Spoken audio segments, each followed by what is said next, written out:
One of the basic principles of photography is expose for the bright areas. This is because digital cameras are very good at capturing information in dark areas, and with some skillful editing, the detail caught in those dark areas can be lifted and revealed. We can do the same thing in astrophotography, and today we're going to do this with the Horsehead Nebula. I think the Horsehead Nebula is an excellent DSO to use an example for this process, because it is frequently portrayed as this dark, brooding, almost mushroom cloud kind of structure, with perhaps faint pale waves of gas or dust flowing over it. But the true Horsehead Nebula is anything but. It is covered in veils and veins of structure, and the Horsehead itself, at least when shot in RGB, leans toward a pale silvery blue hue. And what we're going to do in today's video is bring out both that hidden structure and the color by lifting the dark information. The weather has not been kind to us in terms of astrophotography here at our backwoods homestead in eastern Canada, so the image of the Horsehead that we're going to work with only offers 9 hours of integration. However, for our purposes here, this may be beneficial because in this video, it can be demonstrated just how much information can be pulled up with careful lifting of the dark regions of an image. Now, I've already prepared the information using my standard procedure in PixInsight, where I have stacked hundreds of subs into individual L, R, G, and B masters. Those masters were then deblurred, star-aligned, the RGB information combined and the histogram transformed. Then the RGB stars were removed and saved for later usage. And finally, the information was denoised and saved as a lossless TIFF. And the luminance master went through a similar process, except its star plate was discarded. That information was then brought over to my favorite layer-based photo editor, Affinity Photo, where the luminance information was recombined to the RGB master through compositing. You can do a more powerful composites in Affinity Photo as you have nearly 40 composite modes to choose from, and that brings out and preserves the most detail. Then the image's information was separated into its high and low frequencies. Low frequency contains the color and light, and high frequency information contains the detail.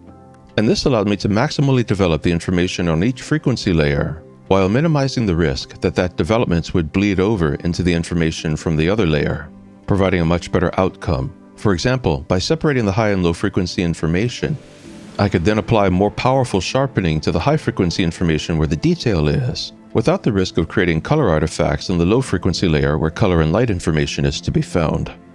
For those persons who have watched many of my previous videos, you're already going to be pretty familiar, I think, with the theory and workflow that I use to accomplish this.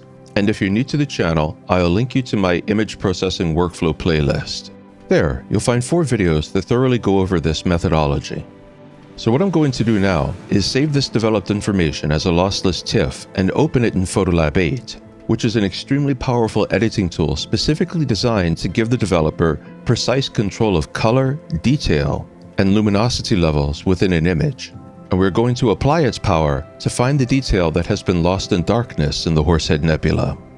Now, if you'd like to practice this process for yourself, even if you don't have Photolab 8, you can download a 30-day free trial copy from DxO. Just Google DxO Photolab 8. I want to note here that I'm not trying to sell you on Photolab 8.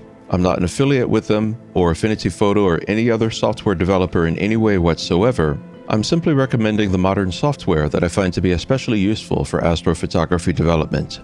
And I'll also include a link to the starless information I'm using of the Horsehead Nebula. Even better, if you've ever shot the Horsehead Nebula before, then try the process we're going to go over in a moment with your own image. The methodology should adapt just fine. However, be aware that Photolab 8 only works with raw information, lossless TIFFs, and JPEGs. Also, Photolab 8 is quite famous for its incredible noise reduction software, but the noise reduction software strictly only works on raw information. So, unless you're shooting images with a DSLR or mirrorless camera and getting raw directly out of your camera, its noise reduction isn't going to work with any Astro camera that I know of. But there are many ways to work around that for astrophotography purposes. For myself, I just use RC Astro's Noise Exterminator, which I had before I got Photolab 8 anyway. And I find that for astrophotography purposes, it is the superior option because the AI for the Noise Exterminator was trained specifically on astrophotography images. Alright, let's jump in. I've just saved the LRGB output from Affinity Photo as a lossless TIFF and reopened it in Photolab 8. And the first thing I'm going to do is apply Photolab 8 Smart Lighting. This evens up the brightness throughout the image. Then I'm going to turn on DxO's Clearview Plus and turn it all the way down. Clearview Plus, when judiciously used in combination with other tools such as sharpening and microcontrast, has a powerful refinement effect on an astro image very similar to that of the blur exterminator, and the additional advantage that you can apply it to specific regions within an image. So you can sharpen up areas of an image where a lot of information is to be found, and avoid sharpening areas where there is a dearth of information, which allows you to avoid creating artifacts in those areas. With the basic adjustment done of the entire image, it's time to begin working on specific regions. This is done in Photolab 8's Local Adjustments tab. Here, we can designate specific regions of the image for adjustment, either by painting over those regions, using hue, drawing circles and designating brightness and color, or a combination of the above to designate regions for adjustment. It's a very powerful way to make sure adjustments are only applied to those areas that need them. To illustrate, I'll designate the nebulosity around the lump star. Using a control point layer, I'll just draw a circle around the lump star, and Photolab's AI does an excellent job of determining what exactly it is that we want to adjust. It highlights the areas of high luminosity and similar color. Once that's done, I can go to the DxO Clearview Plus tool and apply just a little bit of it to help augment the contrast between the structures within that area of the image. Just a little goes a long way to bringing out the detail that's in there. I can then go to the tone sliders, another very powerful tool for making luminance adjustments within a region, drag down the bright tones so that they are not blown out, and further pull down the midtones while increasing the brightness of the shadows to help emphasize the structures within the lump star nebulosity. Then I can go to the HSL wheel and increase both the vibrance and the saturation to enhance the appearance of the washed out color within the lump star nebulosity. Now, let's go to work recovering the detail lost in shadow within the Horsehead Nebula. That will begin by going up to the Local Adjustment Layer tool and hitting the plus sign to designate the beginning of a new layer. Since the last layer was a control point, we default to the control point designator, and I'll place 2 control points over the upper and midsection of the Horsehead Nebula to designate that as our next region of interest. The AI does a very good job of recognizing the exact region within this image we want to work on. Now let's begin lifting the information lost in darkness. I'll start by increasing the Clearview Plus. This will sharpen up information within the region and increase the contrast. Increasing the contrast will help to differentiate levels of illumination between the shadowy detail within the main body of the horsehead. As I adjust the Clearview Plus slider, I'll also make adjustments to the contrast, the microcontrast, and the selective tone sliders. This is an iterative process in which I'll experiment to find the combination of adjustments that will most advantageously bring out the shadow lost in the darkness of that region. However, because Photolab 8 shows the results of the adjustments live, and because they are non-destructive, they do not actually affect the image, I can experiment without risk of harming the image, and the process goes quickly. Sliders can be dragged for large adjustments, or I can make specific numeric entries within the number boxes, or I can simply click within a number box and then scroll the mouse wheel to make small segmented adjustments of between 5 and 10 points. A silvery blue illumination with a great deal of detail is pulled up within the horsehead. Then, by pulling up the contrast and microcontrast sliders, that detail can be greatly emphasized. This works because contrast helps to differentiate between bright and dark areas, and microcontrast breaks the differentiation into finer zones. Then I'll add to the improvement by increasing the sharpness slider. Sharpness helps to delineate the boundaries between darker and lighter areas, which, so long as it's not overdone, enhances the appearance of structure within an image. The sharpening adjustments is followed by a considerable amount of further fine adjustments of the Clearview Plus tool, the tone sliders, and the contrast and microcontrast tool. As bit by bit, we home in on just the right combination of adjustments that will maximize the appearance of the detail hidden within the nebula, while attempting to avoid both artifacts and the mistake of making the image look overprocessed. But, as noted earlier, this entire image is the result of only 9 hours of integration. So this is quite a challenge, but nonetheless, the detail is there. Let me speed along to the final results of this set of adjustments. About 5 minutes of adjusting are shown in this time lapse, and within that time it's possible to reveal most of the structure contained within the dark regions of the horsehead. The horsehead sits upon a base that represents an even darker region. I can tell you now, it's going to take considerably more integration time to pull out the detail from there, and if the weather ever clears up again, I intend to shoot it. But for now, let's see if we can use the same methodology to reveal the detail down there hidden in shadow. I'll go up to the Local Adjustments panel and hit the plus sign again to designate the creation of a new local adjustment layer. Then I'll create new control points at the base of the Horsehead Nebula to designate the region that we're now going to work on. And once those regions are designated, I'll begin a similar process of increasing the Clearview slider in conjunction with contrast, microcontrast, sharpness, and tonal adjustment until as much detail as possible has been drawn out of the base of the horsehead. As noted, there's only 9 hours of integration and this region is so dark it's going to take much more integration to capture it well. So improvements cannot be pushed very far, otherwise the information that is there will begin to break down into artifacts. However, other regions of the image share the same lack of information, so I think I can spread out the regions of local adjustment to the red molecular cloud structure radiating out from behind the neck of the horsehead, going down and up. I'll add some local adjustment circles to those areas and see if it looks good. If it doesn't, I can remove them. But yeah, it does work out. Let me try the other side.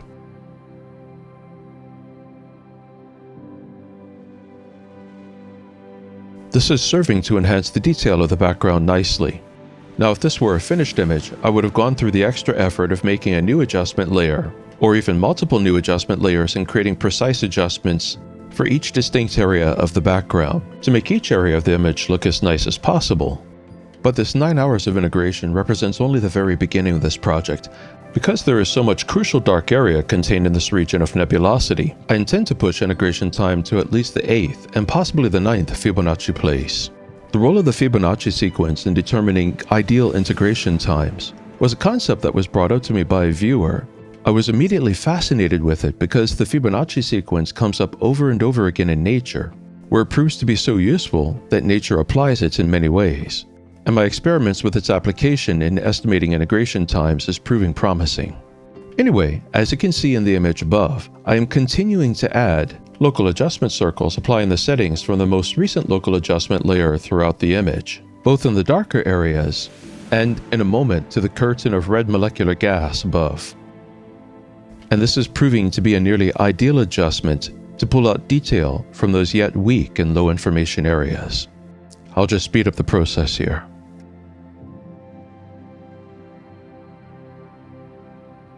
Then I'll pop into the Light tab and make some global adjustments to the entire image on the Curves tool. I want to enhance the luminance a bit to further bring up the darks, but bring down the brighter regions a bit, especially that red curtain, to enhance a sense of drama within the image. Photolab's Curves tool facilitates this in a number of ways. It offers a luminance channel, which is excellent, and you can adjust the curves by dragging them and entering or scrolling numeric entries into the boxes which control the Curves tool. You can also click on a point in an image and adjust the color or luminance specific to that area within the Curves tool. For now, I'm going to push the white point closer to the right side of the light curve, push the black point closer to the dark side of the light curve, and then we'll pop back over to the Color tab, go down to the HSL tool, and then select the tool's very powerful color picker to select the precise ranges of color to operate on. And then I'll begin some color enhancement there. The goal, once again, being to improve the structure and reveal the darker areas of the image. Since darker regions of an image are often associated with blue, that's where I'll begin. I'll click on the HSL tool's Color Picker tool, and then select the darker region at the base of the horse head. Blue will come up as the predominant color because, as noted a moment ago, as things get darker, they become more associated with blue coloration. Then I'll crank up the luminosity to brighten the color within that region, which helps it to stand out against the darkness. And I'll drag down the uniformity slider a bit, which helps to differentiate where and how that cerulean blue shows up, which enhances the appearance of structure within those blue regions. Next, I'll do the same in the red color. This will allow for the enhancement of the appearance of structure within the vast curtain of cloud behind the Horsehead Nebula. Because the Color Picker tool was already selected in the HSL tool, all I have to do is click somewhere on the red curtain, ideally in a region of moderate red, and the HSL tool will select the range of color associated with the region I picked. Observe the HSL tool on the right, how the selected range of color changes when I click in the red curtain. Here, a small increase in saturation and luminosity does the job. Saturation intensifies the reds, and luminosity brightens up the places where red appears.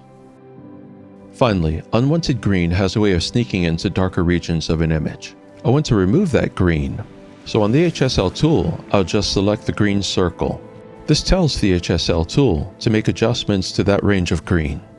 Now I could entirely remove the green by desaturating it, but that stands the risk of modifying the color throughout the rest of the image. Rather, I just want to minimize the appearance of green. So I'll crank its luminance value or brightness all the way down to 0. That way, its appearance is utterly minimized while having a negligible effect on the rest of the colors in the image. Then I can put the image back in my layer-based photo editor and add the stars back in and rotate it. And after cropping away the overlay edges from several nights of imaging, we are left with this finished image. And in it, we can see that even a mere 9 hours, a single night's worth of imaging is enough to reveal a great deal more of the Horsehead Nebula than is often revealed in many photographic techniques. Now the weather has been extremely uncooperative for about 30 days, but just before all the rain, sleet, and snow started, I was able to gather a few more hours of photons, pushing the integration time from the 6th to the 7th place in the Fibonacci sequence, or from over 8 hours to just under 13 hours. And just the addition of that little bit of information allowed the transformation of this image into this, once again by carefully lifting the relevant areas in Photolab 8. For this particular project, there's a lot more to accomplish. But hopefully, what you've taken out of this video is that for your own projects, whatever they are, with a bit of work, you can often lift information in the darker regions of an image and bring it into the light, so to speak, revealing detail, color, and structure hidden in shadow. There are a couple of caveats though. One is that you have to have enough integration time, otherwise there's nothing there to lift, and the attempts to lift darkness will only result in artifacts, or worse, possibly the software just inventing things that aren't there. As the algorithms are pushed so hard, they struggle to define some detail in any little odd pixel that happens to be a bit brighter than the next. This means that while lifting is a very powerful technique, there has to be enough integration time for there to be information to lift. And basically, the more integration time, the more information is going to be there, even if hidden within the shadowy regions of an image. The second thing is, and this applies especially if you're shooting an image where there are bright areas contrasting with dark areas, such as the Horsehead Nebula, in which the lower third of the image is very dark and the Horsehead itself is very dark, but by contrast the lump star region is very bright, and the red curtain of gas behind it is also comparatively bright. With these regions, it is especially important to use shorter exposures. Shorter exposures will avoid blowing out the brighter regions of the image. And so long as you keep adding integration time, your camera will continue to accumulate photons in the darker regions that will show up as structure and color when the information is stacked. And better still, it'll show up without blowing out the bright regions. I hope you enjoyed this video and it helps you to improve your own astrophotography projects. If you have any thoughts, observations, or comments, as always, please leave them in the comments section below. And hopefully the weather's a lot better for you than it's been for me for about a month now, because I know I, for one, would sure love to get out there and shoot the sky.